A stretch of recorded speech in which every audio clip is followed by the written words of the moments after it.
स्थानीय नगर निगम के नए परिसीमन के अनुसार बने वार्ड नंबर 5 के मुरादाबाद निवासी स्वर्गीय काली प्रसाद के शिक्षित बेटे अधिवक्ता संजीव कुमार का कहना है कि यहाँ के सभी लोग हमारे परिवार और अभिभावक जैसे हैं। उन लोगों के बीच ही मैंने जन्म लिया और बचपन से लेकर अब तक मैं जो भी हूँ अपने मुरादाबाद वासियों के प्यार और स्नेह के कारण ही हूँ। यहाँ के लोग काफ़ी सम्मानित और प्रेमी हैं। मुझे अपने मुरादाबाद के लोगों पर काफ़ी विश्वास और गर्व है।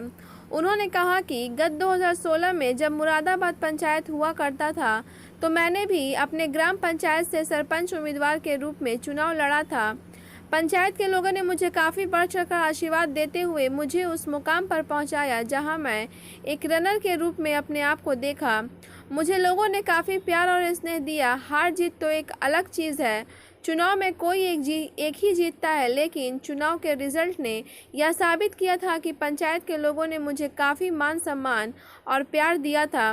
मैं अपने क्षेत्र के लोगों द्वारा उस प्यार और स्नेह को भूल नहीं सकता। उन्होंने कहा कि आज मैं सासाराम व्यवहार न्यायालय में वकालत करता हूँ। क्षेत्र के जो भी लोग मेरे पास आते हैं मैं फ़ौरन उनके कार्यों को करते हुए अपने फ़र्ज़ को निभाता हूँ और हमेशा निभाता रहूँगा। इन्हीं सब खूबियों को देखते हुए वार्ड नंबर 5 के लोगों ने संजीव कुमार उर्फ मंटू को चुनावी दंगल में लाकर वार्ड पार्षद बनाना चाहते हैं। आइए देखते हैं संजीव कुमार उर्फ मंटू का क्या कहना है, सुनते हैं उनकी जुबानी।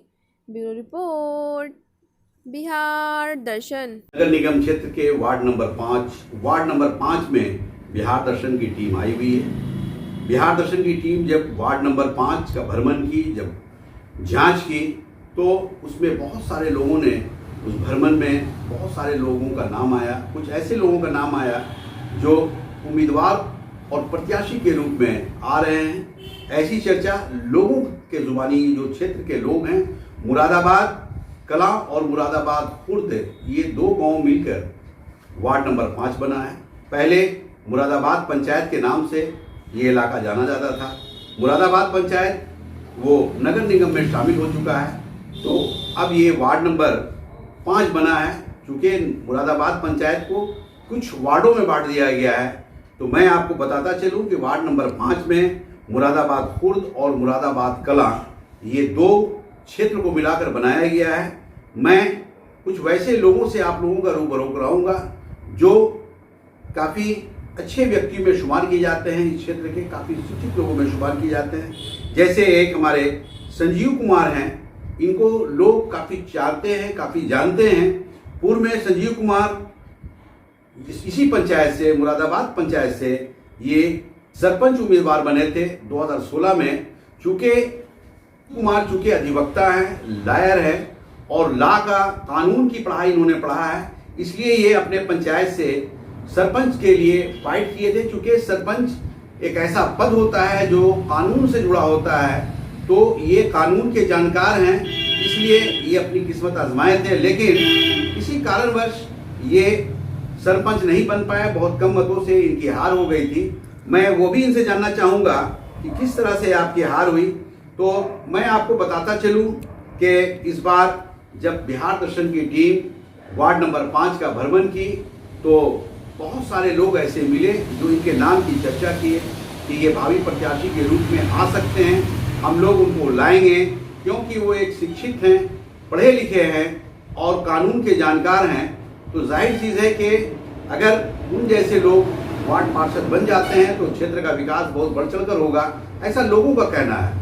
तो मैं सबसे पहले आपको संजीव कुमार से रूबरू कराता हूँ। इन्हें लोग प्यार से मंटू के नाम से भी बहुत प्यार से बोलते हैं, मंटू बाबू, मंटू बाबू।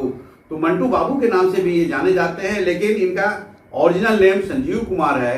तो सबसे पहले संजीव जी, आपका बिहार दर्शन न्यूज में स्वागत है। आपका भी हार्दिक अभिनंदन। देखिए, कहा जाता है कि घर के आंगन से संस्कार मिलता है। निश्चित तौर पर इनके पिता स्वर्गीय काली प्रसाद, जो काफ़ी अच्छे लोगों में शुमार किए जाते थे, ये सेवानिवृत्त प्रमंडलीय अभियोजक पदाधिकारी के रूप में जाने जाते थे।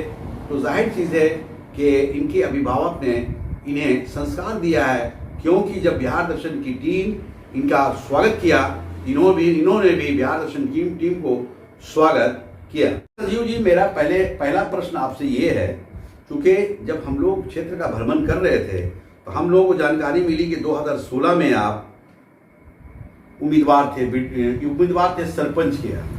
तो सरपंच के उम्मीदवार जो आप थे, किसी कारणवश आपका हार का सामना आपको देखना पड़ा। क्या कारण रहा कि आप चुनाव हारे?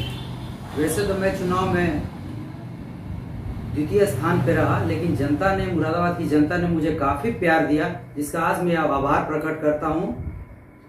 लेकिन कुछ परिस्थितियाँ शायद मेरे पक्ष में नहीं रही। जनता ने चाहे मुझे उस लायक नहीं समझा, तो मैं उस पद के लिए नहीं नामांकित हो पाया।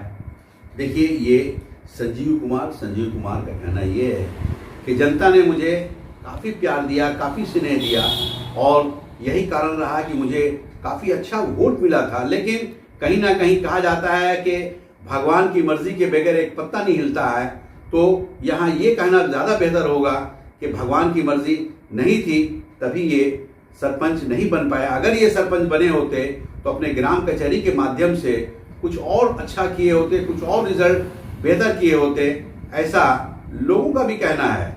तो निश्चित तौर पे इस बार मैं जानना चाहूँगा कि अब मुरादाबाद पंचायत नगर निगम में जा चुका है, तो जिस तरह से आपके नाम की चर्चा लोग ले रहे हैं कि आप एक भावी वार्ड प्रत्याशी के रूप में जाने जा रहे हैं, लोग आपको चुनाव लड़ाने के मूड में हैं, तो सबसे पहले आप ये बताइए कि अगर लोग आपसे कहेंगे चुनाव लड़ने के लिए तो क्या आप कहना चाहेंगे?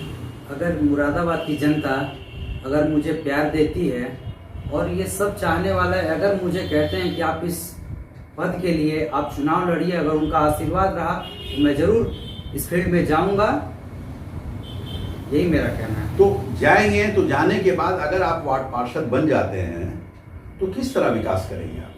देखिए, जहाँ तक रहा विकास की बात, तो उसमें सबसे बड़ा चीज़ है कि ऑनेस्टी होना चाहिए। तो आप किसी भी प्रत्याशी को आप जब चुनते हैं तो सबसे वो देखिए कि एडुकेटेड है या नहीं। किसी भी व्यक्ति को आप देखिए, पहला नंबर तो उसको देखिए कि वो शिक्षित है कि नहीं। एक शिक्षित व्यक्ति एक अच्छा समाज बना सकता है, और ये भी देखिए कि उसमें ईमानदारी है कि नहीं। ईमानदार व्यक्ति जो जितना अच्छा काम कर पाएगा, शायद अगर उसमें कुछ इधर उधर की बातें हैं, अगर वो उसका कैरेक्टर अच्छा नहीं है तो शायद आपकी मदद नहीं करेगा। तो अच्छा, एक चीज़ आपसे हम यह भी, जब हम लोग भ्रमण कर रहे थे तो आपके पापा का नाम आया जी, काली प्रसाद। तो काली प्रसाद काफ़ी नेम फेम लोगों में शुमार किए जाते हैं, काफ़ी लोगों ने सम्मान से नाम लिया है, और लोगों ने कहा है आपके बारे में भी कि काली प्रसाद के ही वो बेटे हैं जो काफ़ी अच्छे व्यक्ति हैं, अच्छे विचार के आदमी हैं। तो एक चीज़ बताइए कि काली प्रसाद इस क्षेत्र में क्यों जाने जा रहे हैं? मेरे फादर इस पूरे पंचायत के पहला ऐसे व्यक्ति थे जो गैजेटेड ऑफिसर बने। उसके बाद अभी तक पूरे पंचायत में अभी तक कोई गैजेटेड ऑफिसर नहीं बन पाया। तो चूंकि उन्होंने लॉ किया पटना यूनिवर्सिटी से, उसके बाद अभियोजन सेवा में चले गए। उन्होंने जीवन का सरकारी वकील के रूप में 35 साल गुजारा बिहार सरकार में। उसके बाद अंतोगत्वा वो पटना कमिश्नरी से सेवानिवृत्त प्रमंडलीय अभियोजन पदाधिकारी के रूप में सेवानिवृत्त हुए। तो यही कुछ इनके अच्छे थे कर्म, या उनकी अच्छी शिक्षा थी, जो पूरा पंचायत उनको जनता है। तो जब वो अधिकारी थे, आज जनता उनका नाम ले रही है, तो जनता हित में उन्होंने कुछ काम किया है क्या? बिल्कुल बिल्कुल बिल्कुल। वो हमेशा जब भी गांव के गरीब गुरबा जिनको कभी भी विधिक सहायता पड़ी या कोई भी कानूनी राय की जरूरत पड़ी, तो हर व्यक्ति मेरे फादर के पास आते थे और उनको निःशुल्क वो बराबर हमेशा कोई भी कानूनी सहायता उनको हो, इवन चाहे कोई भी अच्छे वकील को प्रोवाइड करना हो, तो वो निःशुल्क इस चीज़ की हमेशा मदद किए हैं।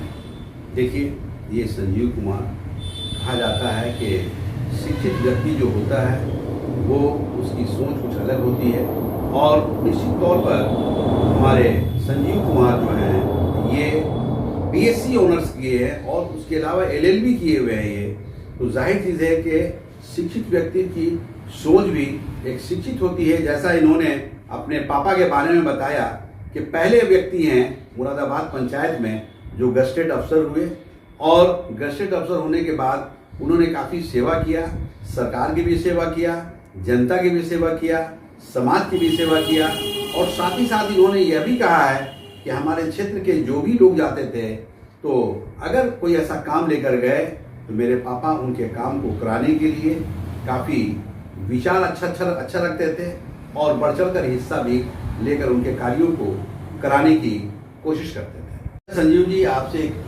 प्रश्न ये है हमारा कि वार्ड नंबर 5 मुरादाबाद खुर्द और कला मिलकर बना है जी। तो मुरादाबाद खुर्द और मुरादाबाद कला मिलकर ये दो गांव, दो क्षेत्र मिलकर वार्ड नंबर 5 बना है। तो क्या ये दोनों गांव के कितने करीब आप हैं, इस दोनों गांव के लोगों को कितना करीब से आप जानते हैं, क्या बताना चाहेंगे? तो देखिए, जहाँ तक मेरा कहना है कि जो पूरा मुरादाबाद खुर्द और पूरा मुरादाबाद कला, वो पूरा मुरादाबाद पंचायत जो मेरा पूरा परिवार की तरह है, और मैं उन्हीं का बेटा भी हूँ। मेरे पूरा मुरादाबाद पंचायत का मैं बेटा हूँ। तो क्या इन लोगों से रिश्ता कैसा है आपका? जस्ट लाइक अ फादर सन, जैसे पूरा परिवार मेरे अभिभावक हैं, पूरा मुरादाबाद की पंचायत मेरे अभिभावक हैं, मैं उनके बेटे की तरह हूँ। अच्छा, यानी आप सभी को बहुत अच्छे ढंग से जानते हैं। बिल्कुल, पर्सनली बिल्कुल सब पारिवारिक रिश्ता है। जी, पारिवारिक रिश्ता है। तो अगर आपका जैसा कहना है कि ये सारे लोग मेरे परिवार हैं, तो एक चीज़ ये बताइए कि जिस तरह से जनता की आवाज़ हम लोगों के बीच छनकर आई है कि आपको एक भावी प्रत्याशी के रूप में हम लोग चुनाव मैदान में लाएंगे, तो उन लोगों से क्या आप पैगाम देना चाहते हैं? मैं यही पैगाम देना चाहूँगा कि अगर मुरादाबाद की जनता मुझे आशीर्वाद देती है और मुझे कहती है कि आप इस वार्ड पार्षद के लिए आप चुनाव लड़िए, तो मैं उनकी मांगों को जरूर यथासंभव पूरा करने की कोशिश करूँगा। कोशिश करेंगे जी बिल्कुल। अगर वो लोग डिमांड करते हैं तो? बिल्कुल बिल्कुल, अगर उनकी चाहत रही और उनका आशीर्वाद रहा तो मैं जरूर इसके लिए मैं प्रयास करूँगा। देखिए, संजीव कुमार ने जो कहा आप लोगों ने सुना, इनका कहना है कि चूँकि मुरादाबाद खुर्द हो या मुरादाबाद कला हो, सब पहले मुरादाबाद पंचायत में आता था और पूरे पंचायत के लोग मेरे परिवार जैसे हैं, मेरे अपने हैं। मैं भी उन लोगों का मान सम्मान करता हूँ, वो लोग भी हमारे मान सम्मान करते हैं। मैं भी उनके सुख और दुख में खड़ा रहता हूँ, वो भी हमारे सुख और दुख में खड़े रहते हैं। ऐसा इनका मानना है कि जब परिवार है तो हम लोग एक हैं, और जब एक हैं तो जाहिर चीज़ है कि हर के खुशी और गम में हम लोग शामिल रहते हैं। इस तरह से देखा जाए कि ये एक ऐसे व्यक्ति है कि अपने पंचायत के सभी लोगों को काफ़ी मान सम्मान देते हैं और अपना परिवार की तरह बता रहे हैं। इनका कहना ये है कि मैं मुरादाबाद खुर्द हो या मुरादाबाद कला हो, जब ये पंचायत में रहा करता था तो भी, आज नगर निगम में आया है तो भी हूँ, और वो लोग हमारे पिता तुल्य है, एक अभिभावक की तरह है, गार्जियन की तरह है। ऐसा संजीव कुमार ने का कहना है अपने वार्ड के लोगों के प्रति। काफ़ी महान सोच है, काफ़ी अच्छी सोच है। चूँकि एक शिक्षित व्यक्ति है, इसलिए इनकी सोच भी महान है। तो छोटू कुमार कैमरामैन के साथ असलम परवेज।